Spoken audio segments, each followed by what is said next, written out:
औज़ुबिल्लाहिमिनश्शैतानिर्रजीम बिस्मिल्लाहिर्रहमानिर्रहीम। यहूदियों का मुकद्दस दीनी अदब बुनियादी तौर पर दो किताबों पर मुश्तमिल है, अहदनामा कदीम यानी ओल्ड टेस्टामेंट और तालमुद। जबकि ईसाइयों की मौजूदा बाइबल जो हमें आज दस्तयाब है वो दो अहदनामों पर मुश्तमिल है, यानी अहदनामा कदीम ओल्ड टेस्टामेंट और अहदनामा जदीद यानी न्यू टेस्टामेंट। गोया हजरत मसीह की बिशारतों यानी उनकी आमद से मुतल्लिक पेशगोइयों के लिए ईसाई अहदनामा कदीम यानी ओल्ड टेस्टामेंट को भी बाइबल या अंजील में शामिल कर लेते हैं।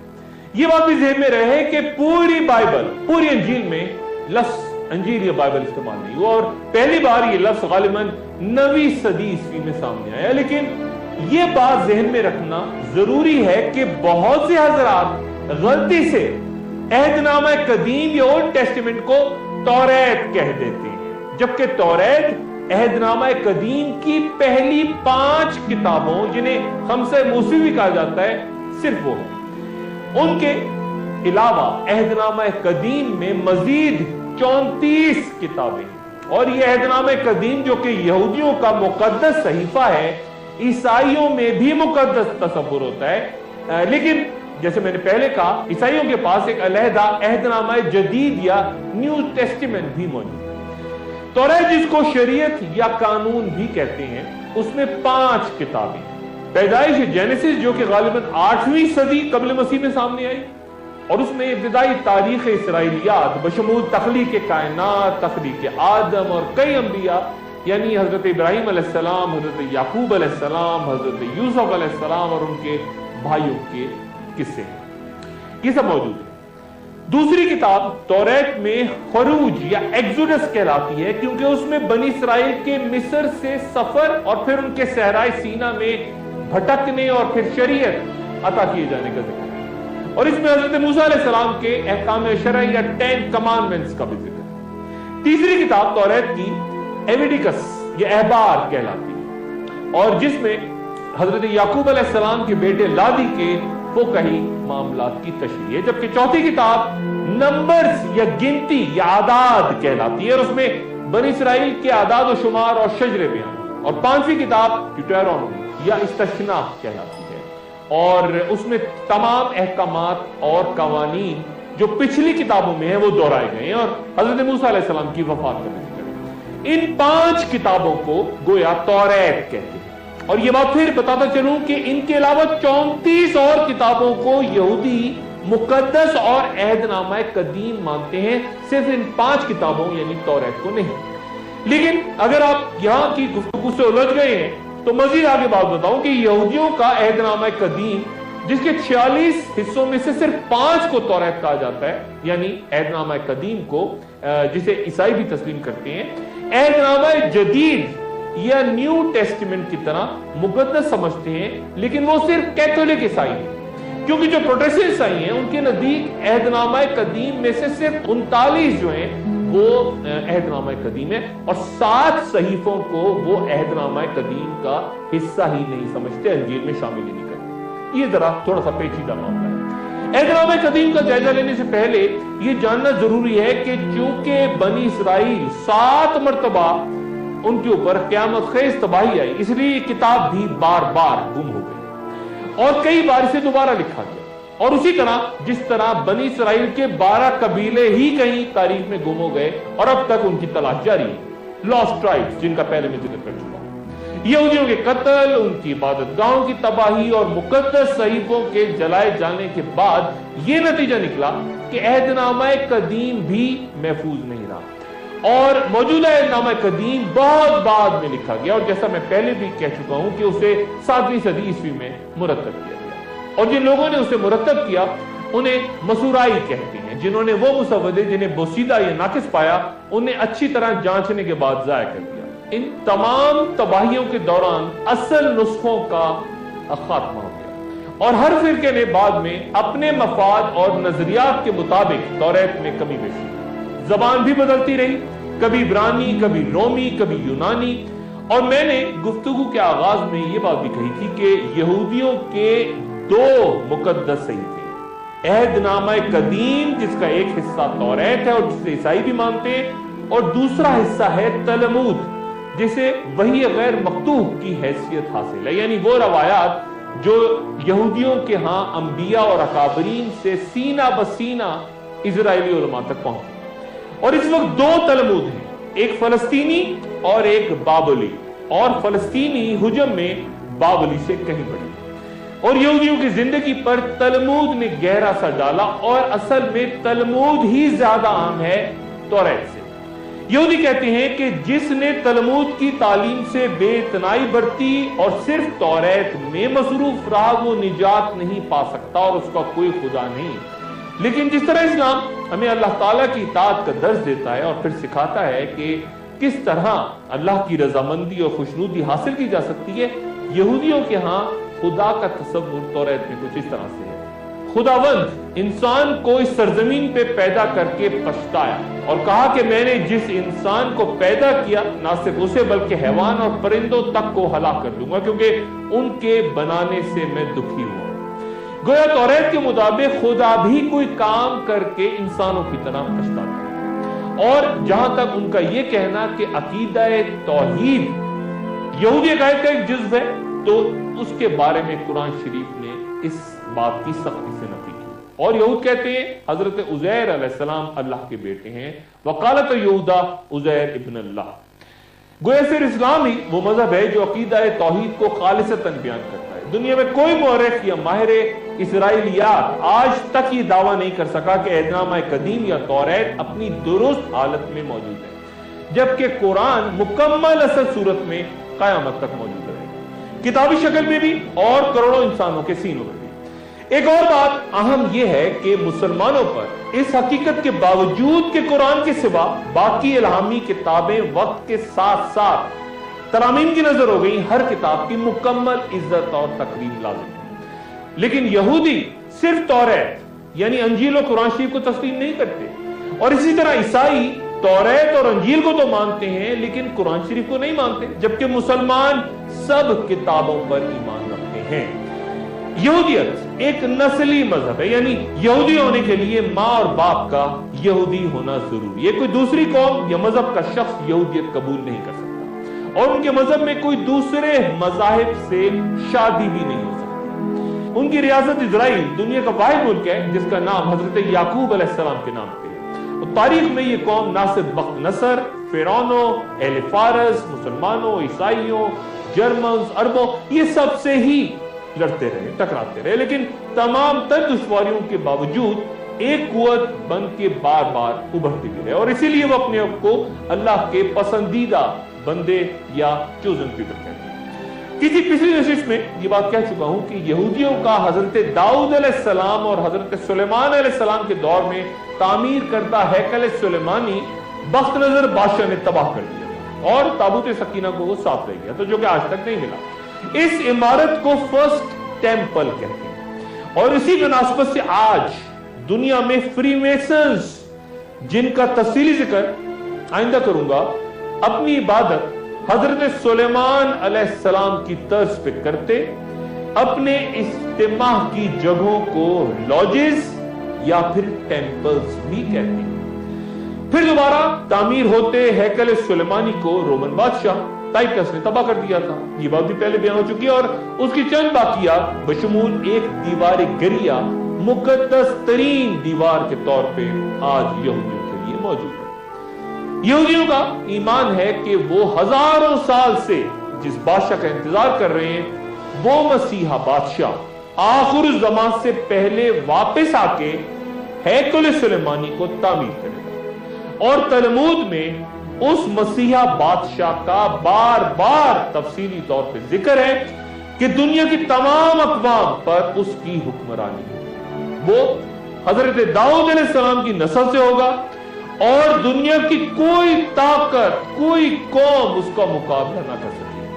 تمام یہودی اس کے دور میں ارض مقدس واپس آ جائیں گے، اور دنیا سے بھوک، افلاس، ناانصافی اور قتل و غارت کا مکمل طور پہ خاتمہ ہو جائے گا، ایک پرامن دنیا ہوگی، یہودی کہتے ہیں۔ تلمود کے مطابق وہ مسیحا بادشاہ मुर्दों को जिंदा करने की कुव्वत भी रखेगा और वो अमन का पैगंबर होगा। उसके दौर में तमाम असलहा दुनिया से खत्म हो जाएगा।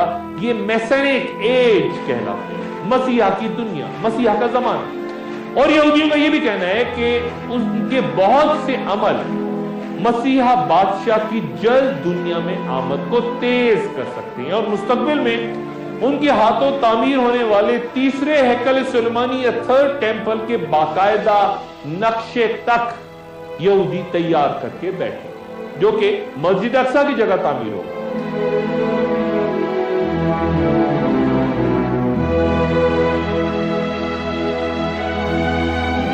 हैकल सुलेमानी की दोबारा तामीर के लिए दुआओं पे मुश्तमिल होगा।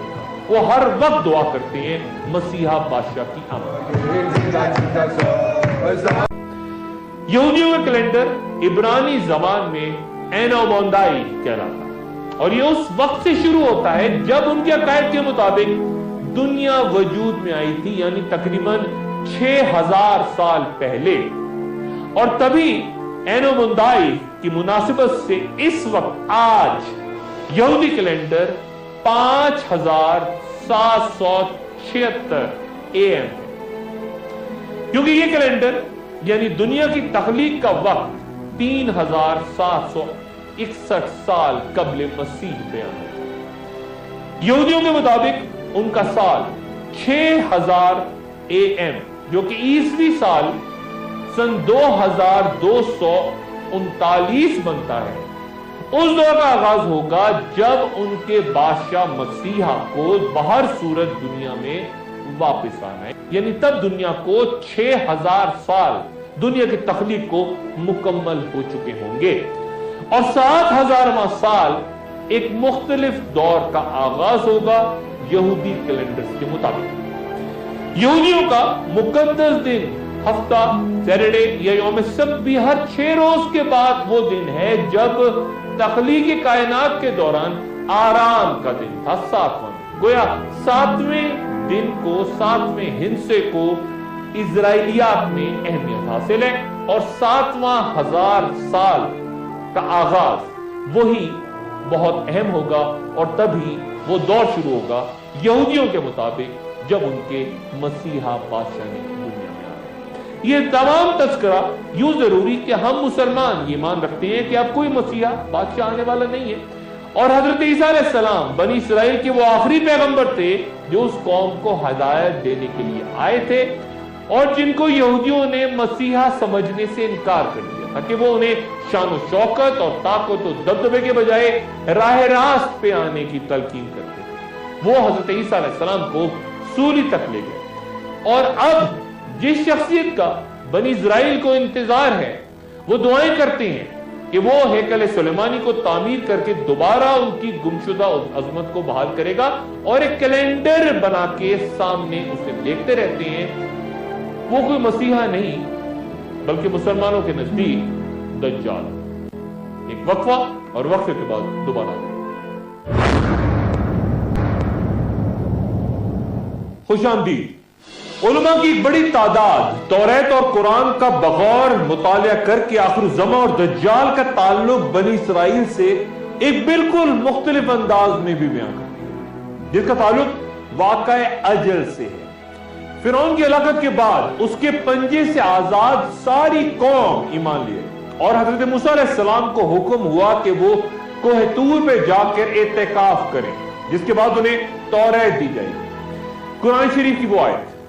फिर जब उसके रब ने पहाड़ की तरफ तजल्ली की तो उसको ढाकर बराबर कर दिया और मूसा गिर पड़ा बेहोश होकर। यही मौका था जब अल्लाह ताला ने हजरत मूसा अलैहिस्सलाम की मीकात 30 रोज से बढ़ा के 40 रोज कर दी। लेकिन इस दौरान जब वादे के मुताबिक 30वें दिन की शाम तक मूसा अलैहिस्सलाम वापस न आए तो कौम में यह अफवाह फैल गई कि या तो मूसा अलैहिस्सलाम वफात पा गए या कोह तूर पे अल्लाह ने उन्हें रद्द कर दिया, जिसके बाद वो गमजदा होकर कहीं चले गए। चुनाचे बनी इसराइल ने हारून अलैहिस्सलाम से कहा कि वो जो हमें निकाल कर यहां तक लाया था गायब हो गया, इसलिए हमारे लिए ऐसा खुदा बनाओ जो हमें आगे रास्ता दिखाए। हारून अलैहिस्सलाम ने तमाम लोगों से कहा कि अपनी बीवियों, लड़कों, लड़कियों के जेवरात इकट्ठे करें, और उसके बाद कौम ने एक सोने का बछड़ा तैयार कर दिया। हारून अलैहिस्सलाम ने उनको बछड़े की इबादत से रोकने की कोशिश की, लेकिन खुद को उनके सामने बेबस पाया, और सिर्फ 10 ही दिनों में पूरी बनी इस्राइल कौम एक बार फिर मुनहरिफ और नाफरमान बन गई। हजरत मूसा अलैहिस्सलाम को खबर हुई तो वो जल्द पहाड़ से उतरे, कोई तूर से, और सबसे पहले हारून अलैहिस्सलाम से बात पूछ की कि वो इस फितने के दौरान क्या कर रहे थे और उन्हें ये सब कुछ बताने वो पहाड़ पे क्यों नहीं आ गए। जब हारून अलैहिस्सलाम ने उन्हें हालात की पेचीदगी से आगाह किया तो हजरत मूसा मुतमईन हुए, और फिर उन्होंने हारून अलैहिस्सलाम और दीगर मोमिनीन के लिए दुआ की। लेकिन जुर्म यानी बछड़े की पूजा की सजा के तौर पर बनी इस्राइल के हजारों अफराद मौत के घाट इस तरह उतर गए कि उन्होंने खुद एक दूसरे को कत्ल कर डाला। इस वाक़े से मुताल्लिक कई यहूदी और मुसलमान उलमा कई सवालात उठाते हैं। मसलन ये कि आखिर इन 10 दिनों में ऐसा क्या हुआ कि सारी ही कौम नाफरमान हो गई। एक बार फिर बछड़ा किसने और आखिर कैसे बनाया, और फिर मूसा अलैहिस्सलाम ने कौम को इतनी सख्त सजा क्यों दी, और अगर वो शख्स जिसने कई रवायात के मुताबिक बछड़ा बनाया था तो उससे हजरत मूसा ने क्यों छोड़ दिया। कौम को तो सजा दे दी गई, लेकिन बछड़ा बनाने वाला कैसे बच निकला। एक ख्याल उलमा के दरमियान यह है कि उस वादी में दज्जाल बनी इस्राइल के सामने एक इंसानी रूप में उस वक्त भी जाहिर हुआ था, सामरी की शक्ल, जिसने तमाम ही कौम को भटका दिया। सियाको सबाक से बहुत से उलमा ये नतीजा करते हैं कि मूसा अलैहिस्सलाम जानते थे कि ये असलन दज्जाल अकबर है, और अगर इस वक्त उसे मारने की कोशिश की गई तो उसकी मौत वाक़ई नहीं होगी, इसलिए बछड़ा बनाने वाले को मारने की कोशिश नहीं की गई। लेकिन हजरत मूसा अलैहिस्सलाम ने उसके सामने खुदाई का दावा करने वाले बछड़े यजल को पकड़ा, पहले उसे आग में जला के खाकस्तर किया, और फिर उस खाकस्तर को बारीक पीस डाला और उसको पानी में बहा दिया। मज़ाहिब और इल्हामी किताबों पर गहरी नजर रखते मुफस्सिरीन ये कहते हैं कि हजरत नूह अलैहिस्सलाम के बाद से हर पैगंबर को फितने दज्जाल से डराया गया। क्या इसका मफहूम ये लिया जाए कि दज्जाल एक शख्स नहीं बल्कि किसी फलसफे या ताकत का नाम है। अहादीस के मुताबिक हजरत ईसा अलैहिस्सलाम की वापसी से पहले दज्जाल को आखिरी दौर में जाहिर होना है। लेकिन आम सवाल यही कि क्या वो बतौर एक इंसान कहीं मौजूद है जो इससे पहले भी जाहिर होता रहा, जैसा कि हजरत मूसा अलैहिस्सलाम के दौर का बयान होता है, और आखिरी ज़माने में एक बार फिर बड़ी हैसियत में जाहिर होगा। उसको और इब्लीस का क्या ताल्लुक है, और अगर वो हजरत नूह अलैहिस्सलाम के दौर से मौजूद है तो क्या वाक़े अजल यानी हजरत मूसा अलैहिस्सलाम के दौर के अलावा भी कहीं और जाहिर हुआ, किसी और दौर में, या उलमा को किसी और वाक़े के दौरान दज्जाल की मौजूदगी का शक भी हुआ। यह अजब मामला है कि नहीं कि तारीख सिर्फ 2 बार, तमाम मज़ाहिब की तारीख सिर्फ 2 बार दज्जाल की मौजूदगी का सुराग है। एक हजरत मूसा अलैहिस्सलाम के दौर में, और दूसरा वाक़या राजील के हवाले से हजरत फातिमा बिन्त कैस रज़ियल्लाहु ताला अन्हा से रवायत है, और वो कहती है कि रसूलुल्लाह सल्लल्लाहु अलैहि वसल्लम ने फरमाया कि अल्लाह की कसम, मैंने तुम लोगों को किसी रग़बत दिलाने या डराने के लिए जमा नहीं किया, बल्कि तुम्हें इसलिए बुलाया है कि तुम्हें तमीमदारी का बयां करदा वाक़या सुनाऊं। तमीमदारी ने मुझे बताया कि वो कबीला बनु लखम और कबीला बनु हज़ाम के 30 लोगों के हमरा बहरी जहाज में महवे सफर थे कि पानी की भिपरी मौजों ने उनके जहाज को रास्ते से भटका दिया। वो 1 माह तक समंदर में भटकने के बाद एक जजीरे के करीब जा निकले, और गरूब आफ्ताब के वक्त जहाज को जजीरे के करीब ले गए। फिर छोटी कश्ती में बैठ के वो जजीरे तक पहुंचे और उसमें दाखिल हो गए। वहां उन्हें एक घने और मोटे बालों वाला जानवर दिखाई दिया। बालों की कसरत के बायस पता न चलता था कि उसकी अगली जानिब कौन सी है और पिछली जानिब कौन सी। उन्होंने ताज्जुब से कहा कि तेरा सत्यानाश हो, तू क्या चीज है? तो जवाब दिया उस मखलूक ने, जस्सासा। उन्होंने पूछा कि जसासा क्या? तो उसने कहा कि तुम उस शख्स के पास जाओ जो अलग थलग रहता है, वो तुम्हारे बारे में जानने का बहुत ख्वाहिशमंद है। उस जसासा ने जब अपना नाम बताया तो हमें अंदेशा हुआ कि कहीं ये कोई शैतानी तो नहीं। हमने जल्दी से उस खानकाह का रुख किया और जब वहां दाखिल हुए तो हमने एक अजीम जुस्सा इंसान देखा जो बहुत मजबूती से बंधा हुआ था। उसके दोनों हाथ उसकी गर्दन से बंधे थे और घुटनों से टखनों तक वो लोहे की जंजीरों में जकड़ा हुआ था। हमने कहा कि तेरे लिए हलाकत है। उसने कहा कि तुम मेरे बारे में जानने में कामयाब हो गए, ये बताओ कि तुम कौन हो? हमने कहा कि हम अरब हैं और एक बहरी जहाज में सवार थे कि समंदर की तूफानी विपरीत लहरों ने हमें दरबदर कर दिया और हमें जजीरे तक पहुंचा दिया। उसने कहा कि मुझे बेसान के खजूरों के बारे में बताओ। हमने पूछा कि उसके बारे में क्या पूछना चाहते हो? तो उसने कहा कि बेसान के खजूरों के दरख्तों पर फल आते हैं या नहीं? हमने जवाब दिया कि हाँ, फल आते हैं। बेसान फलस्तीन के शहरों में से एक है जो नहर जालूत के जनूब मगरिब में वाक़ है। फिर उसने पूछा कि मुझे झील तबरिया के बारे में बताओ कि क्या उसमें पानी मौजूद है और कितना पानी है? तो हमने कहा कि बहुत पानी है। तो फिर उसने कहा कि अनकरीब पानी खत्म हो जाएगा। फिर उसने कहा कि मुझे ज़ुखर चश्मे के बारे में बताओ, क्या वहां के बाशिंदे उसके पानी से काश्तकारी करते हैं? हमने कहा हां करते हैं। फिर उसने कहा कि उम्मी पैगंबर का क्या हाल है? हमने कहा कि वो मक्का से हिजरत कर चुके और मदीना मुनव्वरा में मुकीम है। उसने पूछा क्या अरबों से उनकी जंग हो चुकी? हमने कहा हां हो चुकी। उसने कहा नतीजा क्या रहा? हमने कहा कि वो इर्द गिर्द के अरबों पर गालिब आ गए हैं और सब ने अतात कबूल कर ली। उसने कहा कि क्या ये सब कुछ हो चुका? हमने कहा बिल्कुल, ये सब कुछ हो चुका। उसने कहा यही उनके लिए बेहतर है कि वो उस नबी की अतात करें। अब मैं तुम्हें अपने बारे में बताता हूं। मैं मसीह दज्जाल हूं। अनकरीब मुझे खरूज का हुक्म मिलेगा। मैं निकलूंगा और सारी दुनिया के हर शहर का चक्कर 40 रोज में लगा लूंगा, सवाए मक्का और मदीना के, क्योंकि ये दो शहर मुझ पे हराम कर दिए गए। इनमें से किसी शहर में अगर मैं दाखिले की कोशिश करूंगा तो मेरा सामना एक फरिश्ते से होगा जो तलवार लिए मेरे सामने खड़ा होगा। वो मुझे इन शहरों में जाने से रोक देगा। यानी मक्का और मदीना के तमाम रस्तों और शाहराहों पर भी फरिश्ते मुतय्यन होंगे जो उसकी हिफाजत करेंगे। हजरत फातिमा बिन्त कैस रज़ियल्लाहु ताला अन्हा फरमाती हैं कि फिर रसूलुल्लाह सल्लल्लाहु अलैहि वसल्लम ने अपना असा जमीन पे मारा और फरमाया कि मुझे तमीमदारी की बात अच्छी लगी क्योंकि वो मेरे बयान के मुताबिक थी।